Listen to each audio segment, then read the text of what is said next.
I once thought 9 years of loyalty could withstand anything. I was wrong. It takes only one night, one stranger, and one look to shatter what you've built with someone you believed would stand beside you for life. That night, I saw Janet's eyes light up in a way I hadn't seen in years, and it wasn't because of me. It was Michael's party, one of those gatherings where the lighting is warm, the air smells faintly of aged wine, and conversations are meant to impress. I had been reluctant to attend, but Janet insisted. She said it would be good for both of us, a way to meet people, and enjoy ourselves. I didn't realize she meant herself. From the moment we stepped inside, I noticed her scanning the room. Not for me, not for friends, just searching.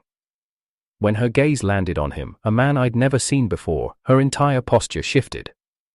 She smiled, not the polite curve she offered to acquaintances, but something warmer, softer. Her hand brushed his arm within minutes of their introduction, and I knew. This was no harmless chat. I walked over, expecting her to at least acknowledge me. She didn't. Instead, she leaned closer to him, her voice low enough that I couldn't make out the words. He laughed, and she laughed with him, a light, unguarded sound that had grown rare between us. I waited for her to meet my eyes, but when she finally did, it was like looking into the gaze of someone who had already decided I didn't matter. Clara appeared at my side, her glass of wine untouched. She had known me long enough to read my face. "Not here," she whispered, her voice sharp with warning. She knew my temper, she knew the weight of 9 years.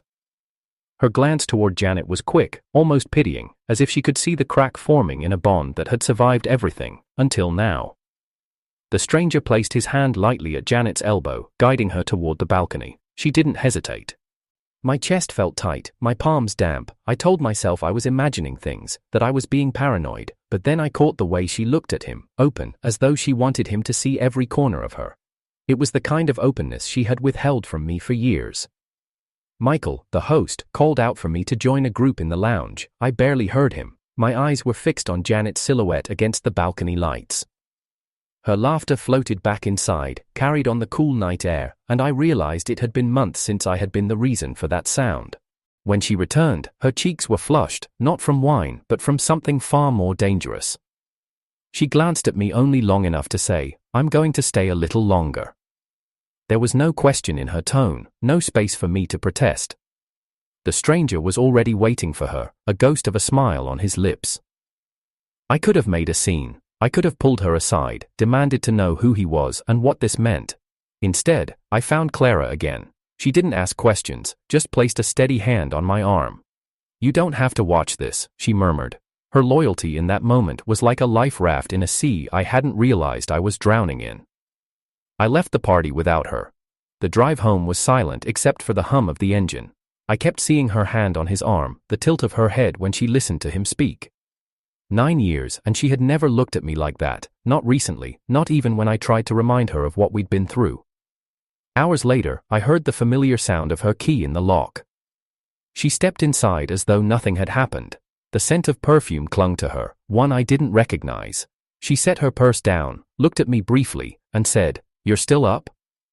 Her voice was casual, too casual for what had just happened. I didn't answer. I held the door open, watching her walk past me toward the hallway. "Janet," I said, and she paused. For a heartbeat, I thought she might apologize, might explain. Instead, she just waited, her expression unreadable. I gestured toward the doorway. "Step outside for a second." She frowned, confused, but did as I asked. Once she was on the porch, I met her eyes. "I'm done." Her brows knit together. "Done with what?" "With this," I said simply, and I closed the door between us. The sound of the latch sliding into place was final, a clean break in the quiet of the night. She knocked once, twice, her voice calling my name in disbelief. I didn't answer. I stayed on the other side, my hand still on the door, feeling the wood tremble faintly under her fist. She stopped knocking eventually. I heard her footsteps retreat, the faint rustle of her coat as she adjusted it against the cold. Through the narrow gap in the curtain, I saw her walk down the path, her shoulders hunched, her phone pressed to her ear. The streetlight caught her hair for a moment before she turned the corner and vanished. The house was silent again, but it wasn't the same silence as before. This was heavier, colder.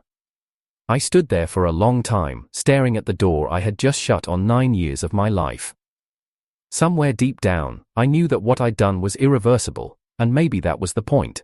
I'm Jimmy, 32 years old, and for almost a third of my life, Janet has been at the center of it.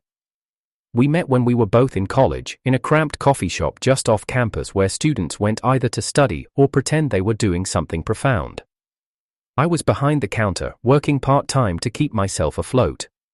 She was leaning over a textbook, chewing the end of her pen, completely oblivious to the world.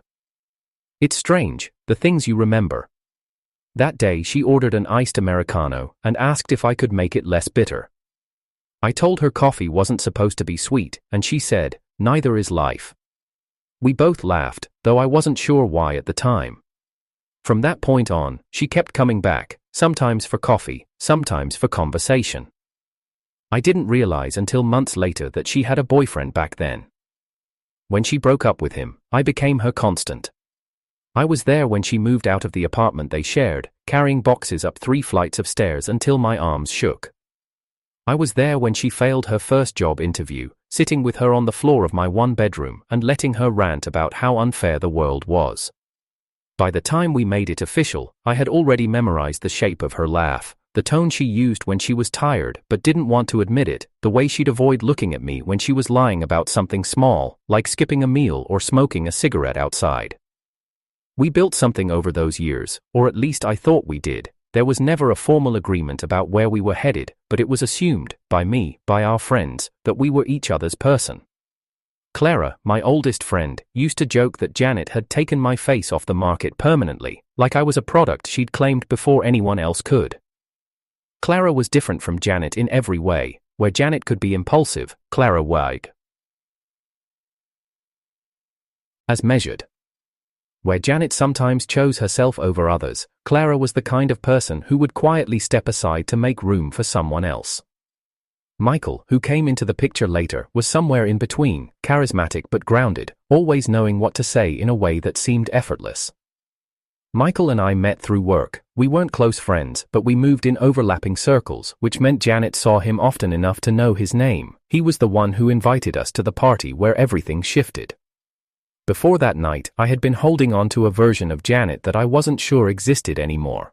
The Janet I met in that coffee shop was curious, almost stubbornly optimistic beneath her sarcasm. Over time, I noticed cracks, small at first, like missed calls and shorter texts, but later, longer absences and a coolness in her voice when we were alone.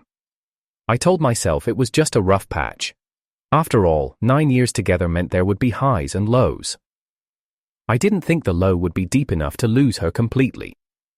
We lived together in an apartment I had picked because of its balcony.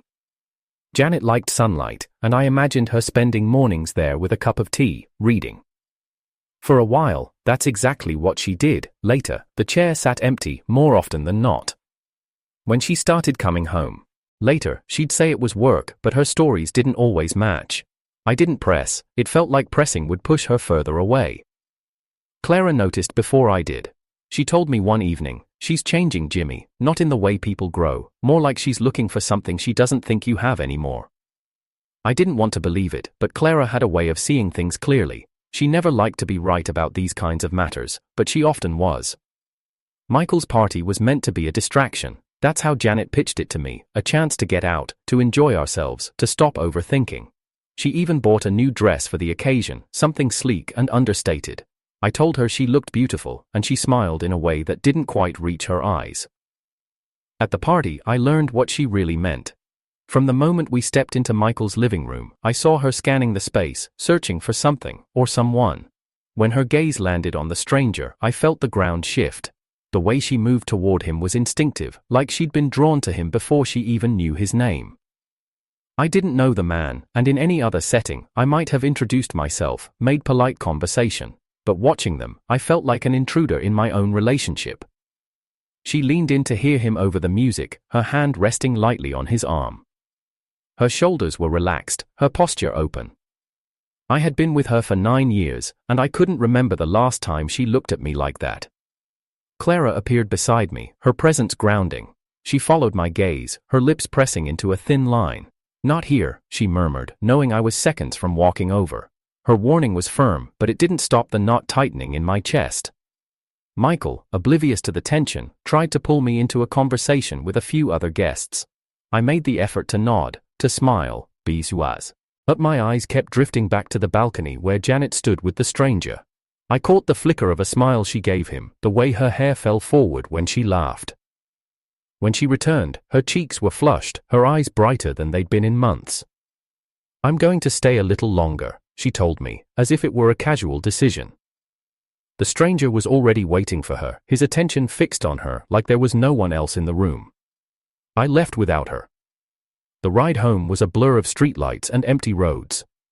My thoughts looped through 9 years of moments, her falling asleep on my shoulder during long train rides, the way she'd hum under her breath when cooking, the nights we'd stay up talking about nothing until dawn. All of it now felt like a prelude to this. When she finally came home, the scent of an unfamiliar perfume lingered in the air between us.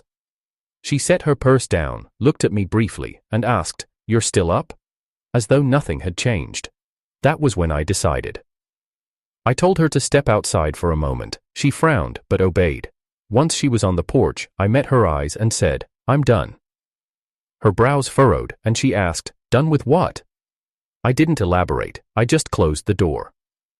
It wasn't rage that guided my hand, it was clarity, the kind that comes when you finally see what's been there all along. I stood on the other side, listening to her knock, to her voice calling my name. Eventually, the sound faded, and I heard her footsteps retreat.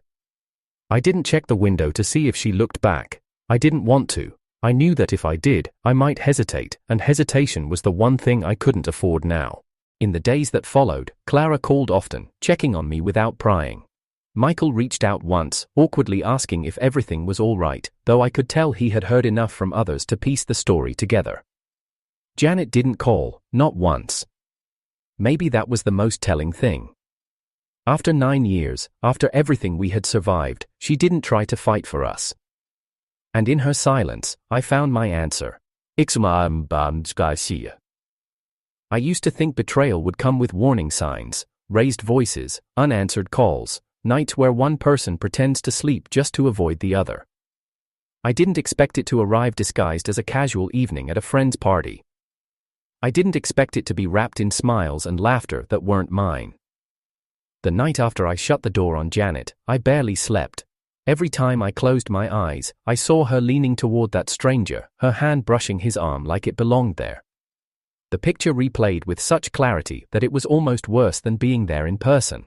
I woke before dawn, sitting on the balcony with a cup of coffee gone cold, staring at the empty chair across from me.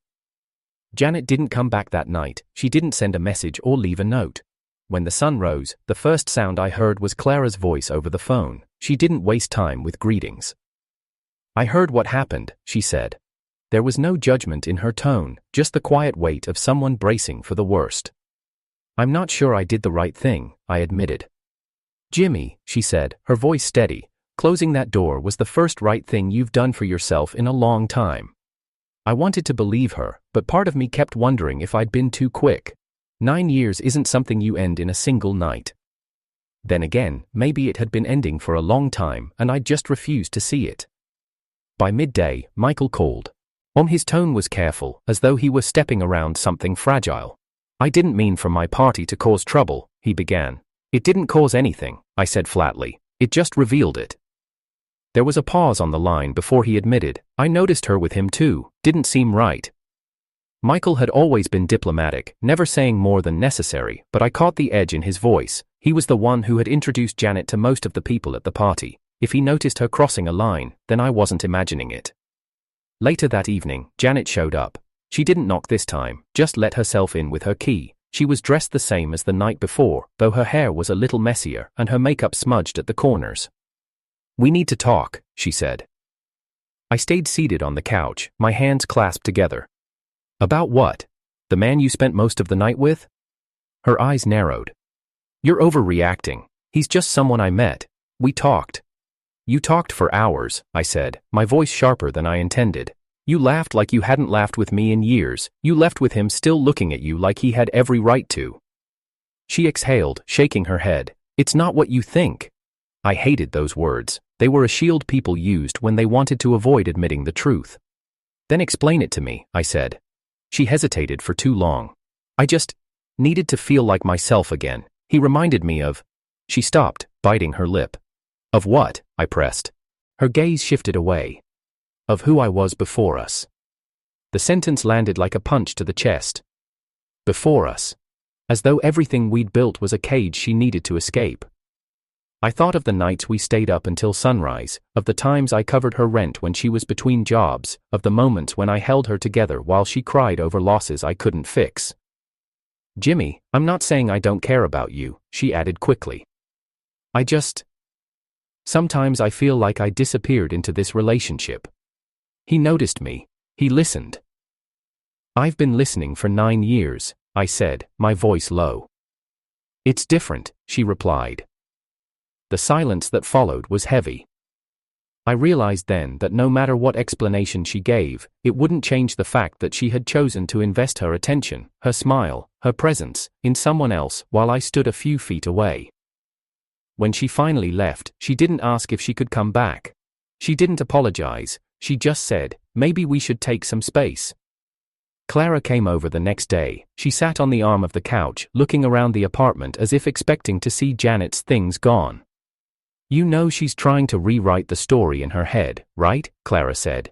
What story? That she didn't betray you, that it's about her finding herself. Clara's fingers drummed against her glass of water. People like that don't see the damage until it's too late. Her words echoed in my head later that week when I saw Janet again, this time in the middle of the street, talking to Michael. They weren't arguing, but Michael's expression was grim. When he spotted me, he gave a small nod. Janet turned, and for a split second, she looked like she might walk over. Instead, she smiled faintly, said something to Michael, and kept walking. Michael called me that night. She wanted me to tell you she's not seeing him, he said. I don't care, I replied. I think you do, Michael said quietly, but I also think you're right not to believe her. It was strange, hearing that from someone who wasn't even particularly close to me. Michael had no reason to take sides, yet he seemed to understand exactly what I was feeling. By the end of the week, the rumors had started. Mutual friends whispered about seeing Janet with the stranger again, about how she laughed more now than she had in years. None of them said it to my face, but the way they hesitated when I entered the room was enough. Clara didn't bother with subtlety. She's building a new life and pretending she didn't destroy the old one, she told me over coffee. Don't give her the satisfaction of thinking you're waiting around. I told her I wasn't. But the truth was, every time my phone buzzed, I half expected it to be Janet. Every time it wasn't, the hollow feeling grew. The real breaking point came when I found one of her scarves in the closet. It smelled faintly of her perfume, and for a moment, I just stood there, holding it, remembering the nights she wrapped it around her neck before we went out into the cold. Then I thought about her standing on that balcony with him, and I put the scarf in a box with the rest of her things. When she came to collect them, she acted like nothing had happened. She asked how I'd been, commented on how tidy the apartment looked, even joked about me finally organizing my life. You're good at pretending, I said. Her smile faltered. I'm trying to make this easier. Easier for who? I asked. She didn't answer. She took the box and left without looking back. That night, Clara called again. You need to be ready for the possibility that she won't just fade out of your life, she warned. People like Janet, they circle back when they think the door might open again. She won't find it open, I said.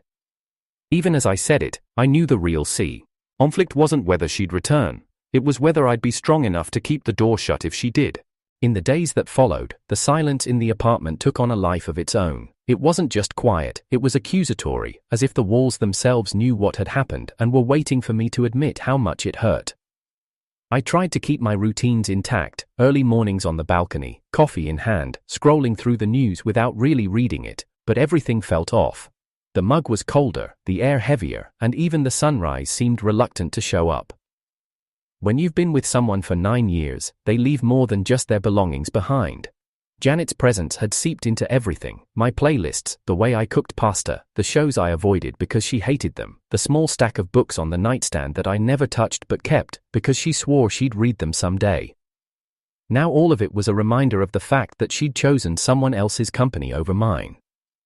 The worst part wasn't imagining her with the stranger, it was remembering how easily she'd dismissed what we had, as if the years we spent building a life together were just a chapter she'd grown tired of reading. I tried to tell myself I'd been strong, that closing the door was an act of self-respect, but every night the question crept back in. Had I been too quick? Clara came over more than usual, claiming she didn't trust me to eat properly without supervision. She'd bring bags of groceries, fill the kitchen with the sound of chopping vegetables, and talk about anything except Janet. It was her way of giving me space while still keeping me tethered to the world outside my head. One evening, as she was stirring a pot of soup, she finally broke the unspoken rule. "You're still waiting for her to call, aren't you?" I didn't answer immediately. I'm not sure if I'm waiting, or if I just expect her to. Clara set the spoon down. "Jimmy, you've been through hell with her before, but this is different. She didn't just drift away, she made a choice, and she hasn't done a single thing to make it right." Her words lodged themselves in my chest. I knew she was right, but knowing didn't make it easier. At night, the dreams started. In them, Janet was always just out of reach, standing across a crowded room, walking down a hallway that stretched endlessly, turning a corner before I could catch up. Sometimes she'd look back, and for a split second, I'd see the same warmth she'd had when we first met. Then I'd wake up, my hands empty, my heart pounding. Michael checked in occasionally. He wasn't the type to hover, but I could tell he felt a strange sense of responsibility since his party had been the stage for everything. One afternoon, he invited me for a drink at a small bar near his office. "She's been around," he said, after a few minutes of polite conversation. "Not with him, as far as I can tell, but she doesn't exactly look like someone who's mourning the end of a 9-year relationship." I stared at the condensation on my glass. Maybe she's relieved. Michael didn't argue, he just said, "Relief can be a kind of betrayal too." His words stayed with me. I began noticing how the smallest things could trigger a wave of unease, a certain perfume on a stranger passing by, a song on the radio, even the way light hit the balcony in late afternoon. Each time, it was like being yanked backward into moments I didn't want to relive.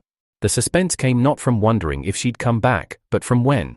Clara had been right, Janet wasn't the type to vanish entirely. She'd circle back eventually, not out of guilt but out of habit, to see if the door she'd once walked through was still open. And I dreaded that moment, because I didn't know if I'd be strong enough to keep it shut. It happened sooner than I expected. 2 weeks after our last conversation, I found an envelope on my doormat. No name on the outside, just my address in her handwriting. Inside was a short note: "I miss you, can we talk?" I sat with it for an hour before calling Clara. "She reached out," I said. "What did she say?" "She wants to talk." "Jimmy," Clara's voice was firm, "she's not saying she's sorry, she's not asking for forgiveness, she's just fishing. If you give her a chance to explain without holding her accountable, you're setting yourself up to go through this all over again." "I know," I said, but my fingers still traced the edge of the paper. That night, I didn't respond. I left the note on the kitchen counter, its presence both comforting and infuriating. Every time I passed it, I thought about calling her, and every time I stopped myself, telling myself I needed to sleep on it. 3 days later, she showed up in person. She knocked once, then again, her voice carrying through the door. "Jimmy, please, I just want to talk." I stayed silent. She knocked harder. "You can't ignore me forever."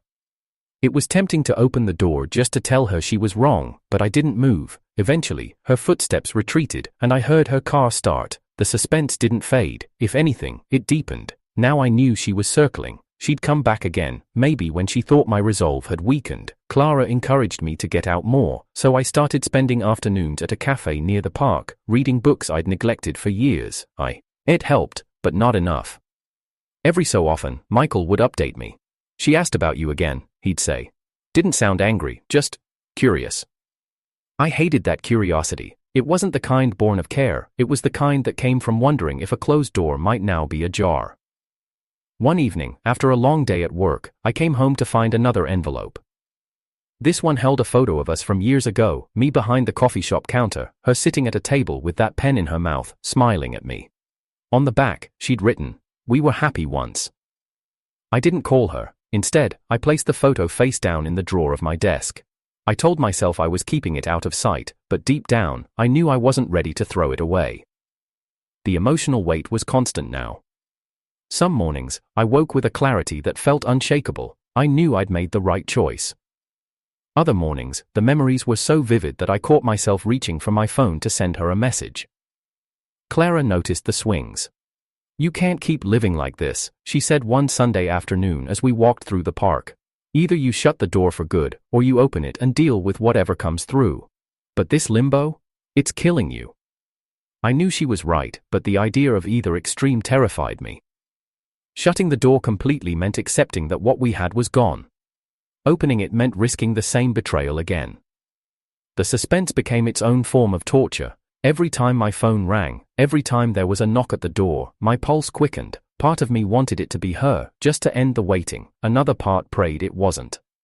One night, I dreamed we were back in the coffee shop. She ordered the same drink, asked me to make it less bitter, and when I told her life wasn't supposed to be sweet, she just smiled and said, "It could be." I woke up with tears on my face. The next day, Michael called. "She's coming to your place," he warned. "How do you know?" "She told me, said she wants to explain everything." I spent the next hour pacing the apartment, debating whether to leave before she arrived. In the end, I stayed. I didn't know if that was strength or weakness, but I was tired of running from my own front door. When the knock came, it was soft. "Jimmy," she said, her voice muffled, "I know I hurt you, but I need you to hear me out." I stood there, staring at the door, my hand hovering over the knob. Every moment we'd shared, every argument, every laugh, every betrayal, they all crowded into that space between us. The suspense was suffocating, and still, I didn't move.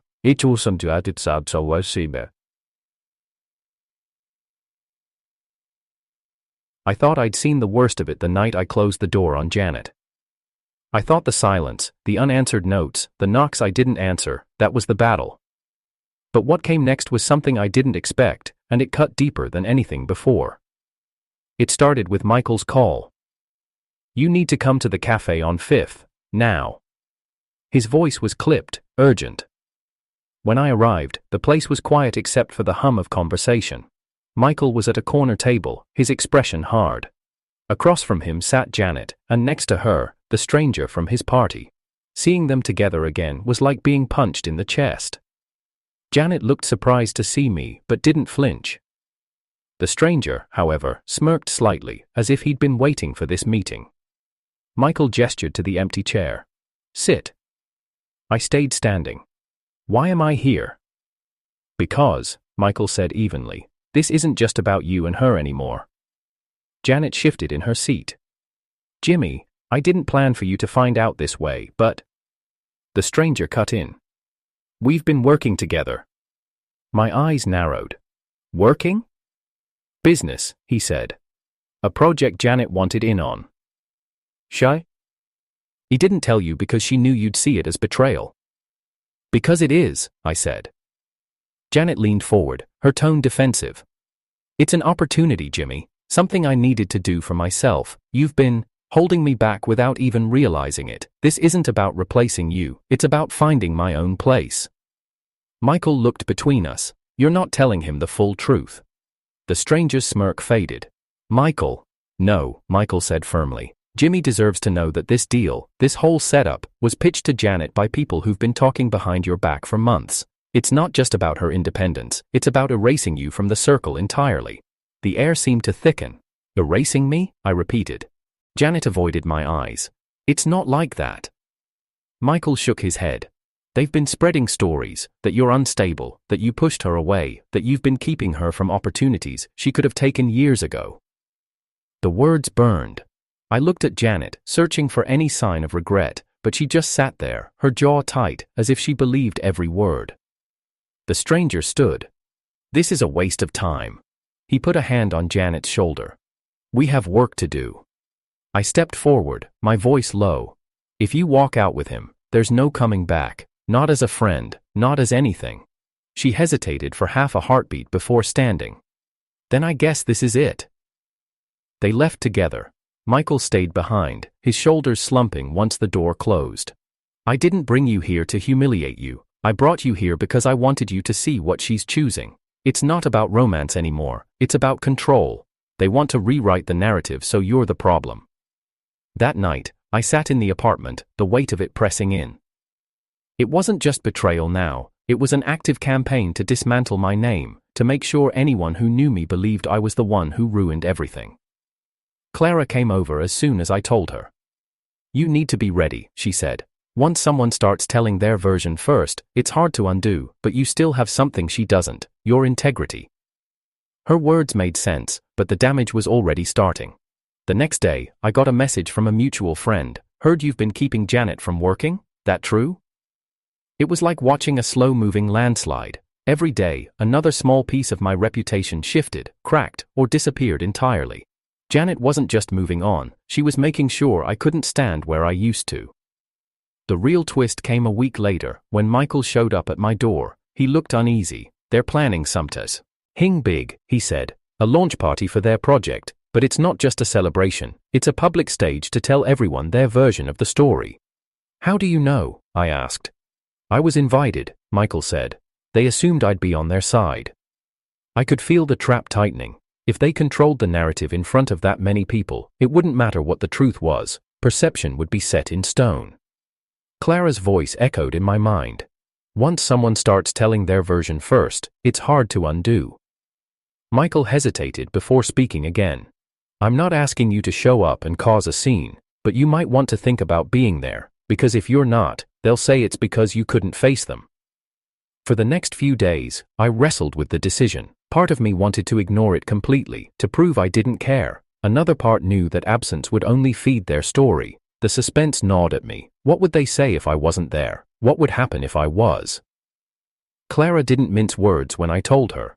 If you go, you have to be ready for whatever comes. They're not going to play fair, and if you stay quiet, they'll take that as permission to say whatever they want. On the night of the event, I stood outside the venue for a long time before going in. Inside, the lights were warm, the music soft, and the crowd was already buzzing. Janet was at the center, the stranger at her side, both of them dressed like they'd stepped out of a magazine spread. When she spotted me, her smile didn't falter, but it changed. It became calculated. Jimmy, she said loudly enough for nearby guests to hear. I didn't expect you to come. I'm full of surprises, I said. The stranger laughed, a short, mocking sound. We were just about to share the story of how this project came to be. You might find it enlightening. I stayed near the edge of the crowd as they began. Janet spoke about finding herself, about breaking free from a dynamic that had kept her small. She didn't say my name, but she didn't have to. Every glance toward me was enough to tell the audience exactly who she meant. The room shifted, some people nodding, others glancing at me with thinly veiled curiosity. I could feel the narrative setting like wet cement. Then Michael stepped forward. Since we're talking about how it all began, he said, maybe we should mention the part where this dynamic was built on 9 years of loyalty from someone who never once stood in the way, until he realized he was being replaced in more ways than one. Janet's smile faltered. The stranger's jaw tightened. The crowd murmured.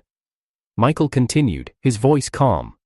You can build whatever you want, but don't pretend you're doing it from nothing, and don't erase the people who helped you get here just because they make your new story less shiny. It wasn't a defense I'd asked for, but it landed.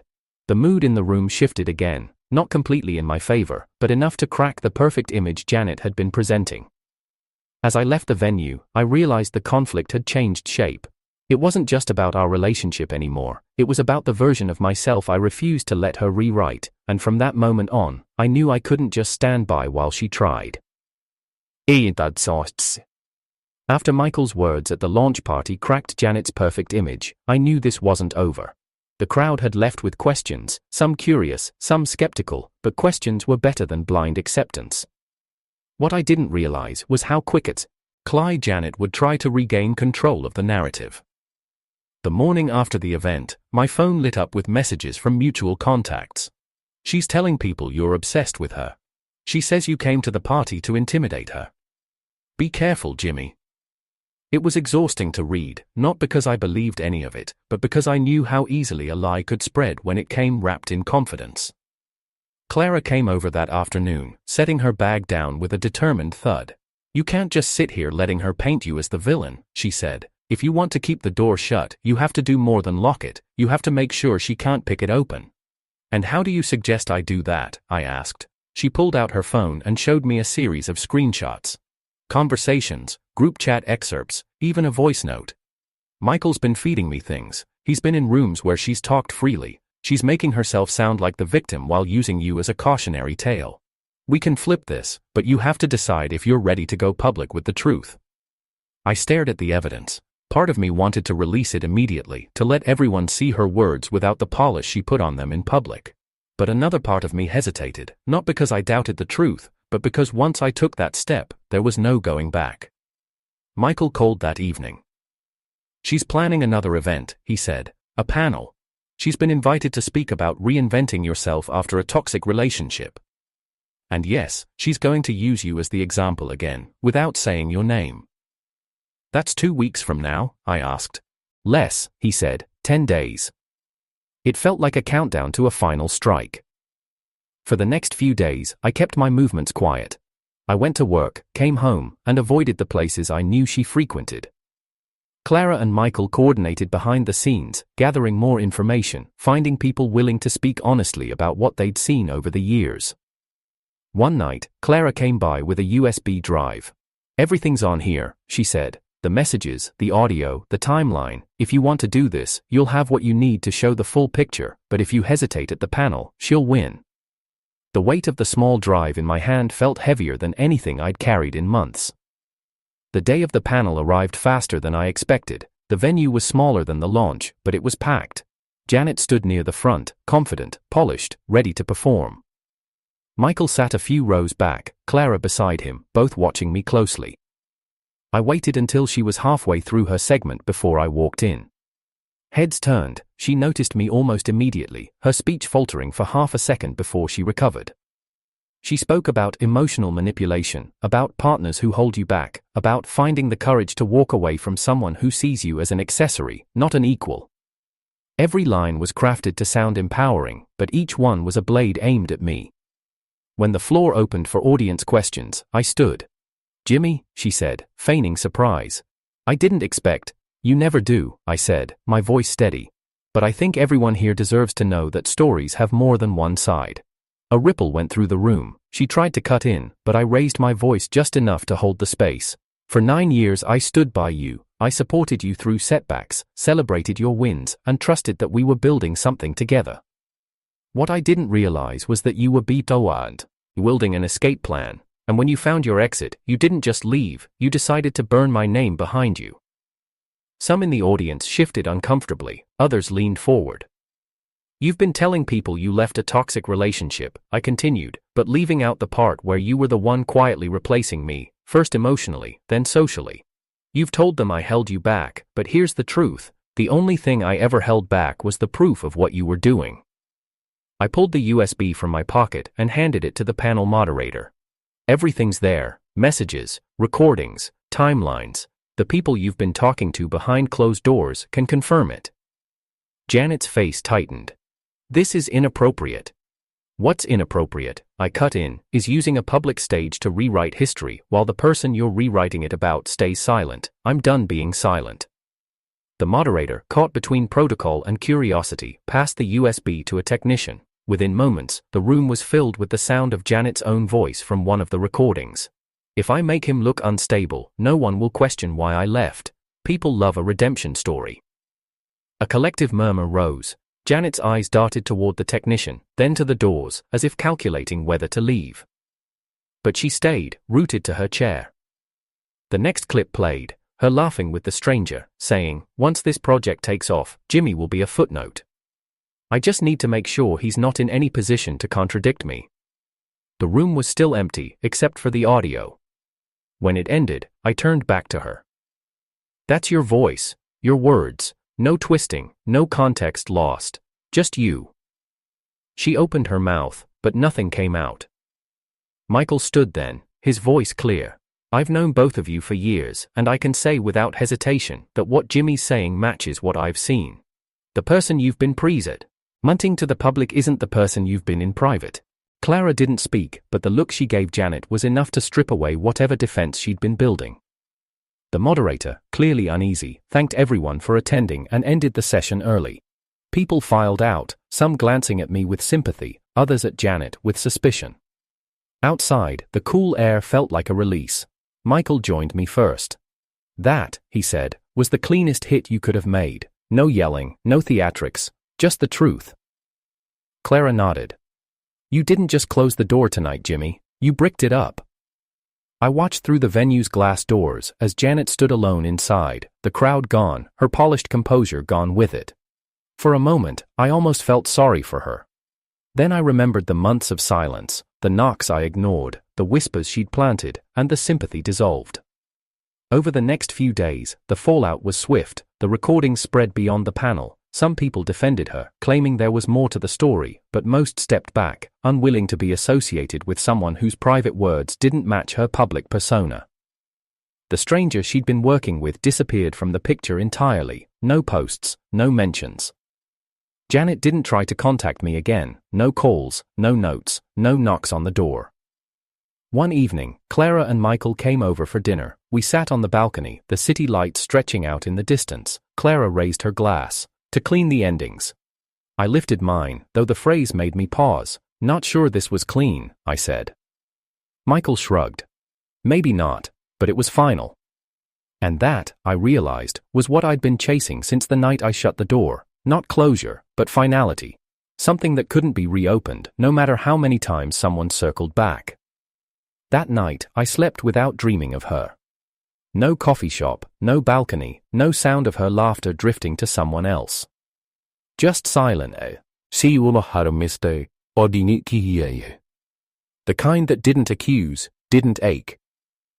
It was the first real peace I'd felt in months. In the weeks after the panel, my life settled into a strange quiet. Not the heavy, suffocating silence from before, but something lighter. It was the kind of quiet that let you breathe without feeling the weight of someone else's shadow pressing against your ribs. The city moved on, as it always does, but the echoes of what happened still lingered in certain corners of my life. The recordings had done more than just protect my name. They dismantled the story Janet had been building for months. Her carefully crafted image cracked, and the people who had been drawn to her new narrative began to keep their distance. The stranger who once stood beside her at Michael's party vanished from every public trace, as if he'd never existed. Clara kept me updated, though I didn't ask. "She's been trying to find new opportunities," she said one afternoon over coffee, "but every meeting ends the same way. People say they're not interested right now. It's not about revenge, Jimmy. It's about people seeing her without the mask." But if I was being honest, there was a part of me that wanted more than just exposure. There's a difference between defending yourself and ensuring that the person who tried to destroy you never gets another chance. I didn't want her silenced, I wanted her irrelevant. Michael understood this without me having to say it. He came by one evening with a folder. "I've been keeping this for a while," he said. Inside were documents, emails, contracts, communications between Janet and the stranger. They showed not just the personal betrayal, but the way they'd planned to use my contacts, my resources, my reputation, as stepping stones. "This," Michael said, tapping the folder, "is enough to make sure she never gets a foothold in the circles she's been trying to climb into. You don't have to go public with it, you just have to put it in the right hands." I hesitated, not because I doubted what needed to be done, but because I knew it was the last move. Once I took this step, there would be no lingering tension, no suspense. It would be over, completely. Clara didn't see it as hesitation. "Jimmy, she took 9 years of your life and tried to erase you in less than 9 months. You've already shown restraint. This isn't spite, it's prevention." So I made the choice. Michael and Clara helped me get the information to the right people, industry contacts who valued integrity over appearances, people who understood that a reputation built on deception was a risk they couldn't afford. We didn't leak it publicly, we didn't have to. The circles she moved in were small, and the news spread faster than any scandal on the internet. Within 2 weeks, Janet's invitations dried up completely. The panel appearances stopped, the quiet partnerships she'd been negotiating dissolved. She wasn't blacklisted, but she might as well have been. Doors didn't slam in her face, they simply never opened again.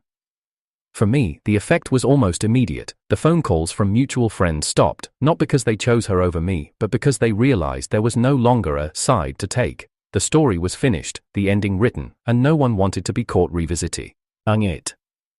One night, I walked past the cafe where I'd first met her. The same corner table was there, the same soft hum of conversation in the air.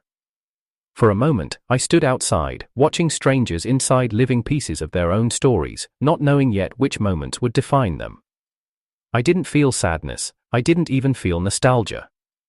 Just a strange kind of gratitude that I was no longer trapped in a chapter that should have ended long ago. A week later, Clara and Michael joined me for dinner at my apartment. We ate on the balcony, the city stretched out below us, the air cool enough for jackets. Clara leaned back in her chair. "You know," she said, "most people never get this kind of ending. They either forgive too soon or hold on too long. You closed the door, and then you made sure it stayed shut." Michael nodded. "And you did it without becoming the thing she accused you of.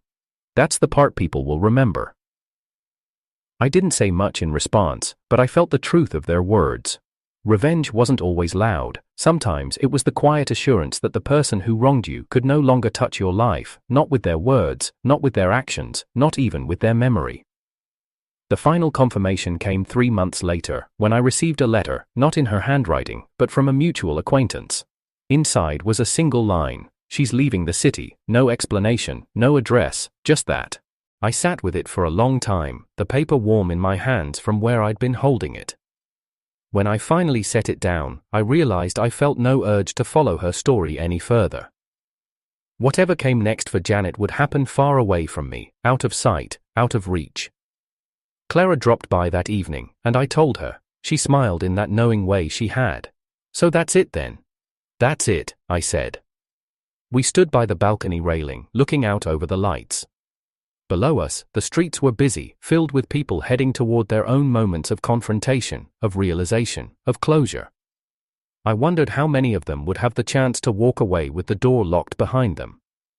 Michael arrived a little later, carrying a bottle of wine. "To endings," he said as he poured. We drank to endings, but for me, it wasn't just an ending, it was a reclamation. Janet could no longer twist my story, because she was no longer in it. The parts she'd tried to own now belonged entirely to me, and the version of me she had worked so hard to erase was standing here, surrounded by people who had stayed, who had fought beside me, who had never once tried to take my name from me.